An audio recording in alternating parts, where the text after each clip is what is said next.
Hello বন্ধুরা, আজ আমি তোমাদের দেখাবো একটা সাউথ ইন্ডিয়ানের স্পেশাল ডিশ, যেটা হচ্ছে কার্ড রাইস। এর জন্য লাগবে চানা ডাল, উড়ার ডাল, কারি পাত্তা আর শুকনো চিলি। বানানোটা খুবই সহজ।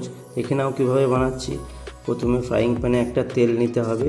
তেল দিয়ে ওর মধ্যে কারি পাতা, উড়ার ডাল, চানা ডাল, শুকনো লঙ্কা দিয়ে একটু ভেজে নিতে হবে। হালকা ব্রাউন কালারের হয়ে যাবে, দিয়ে ওটাকে তুলে নিতে হবে। এরপর আমরা নেব দই আর রাইসটাকে আমরা একসাথে মিক্স করে নেব। দই আর রাইসটাকে মিক্স করার পর এর মধ্যে আমরা নুন দিয়ে দেবো। নুনটা দিয়ে ভালো করে মিক্স করার পর এর মধ্যে আমরা যে মশলাটা ভেজে নিয়েছিলাম সেইটা আমরা দিয়ে ভালো করে মিক্স করে নেব। তারপর তোমরা নুন চেক করে নাও।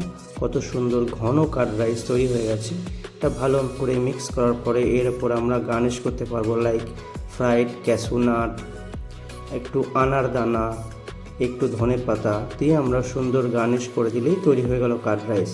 এটা সাউথ ইন্ডিয়ানের একটা ফেমাস ডিশ, সবাই এটা খুবই পছন্দ করেন। তো চলো গার্নিশ করে দিই আনার দানা, ফ্রাইড ক্যাশু নাট আর একটু ধনে পাতা দিয়ে আর শুকনো লঙ্কা দিয়ে। খুবই সুন্দর হয়েছে কার্ড রাইসটা। তোমাদের কেমন লাগলো নিশ্চয়ই জানাও।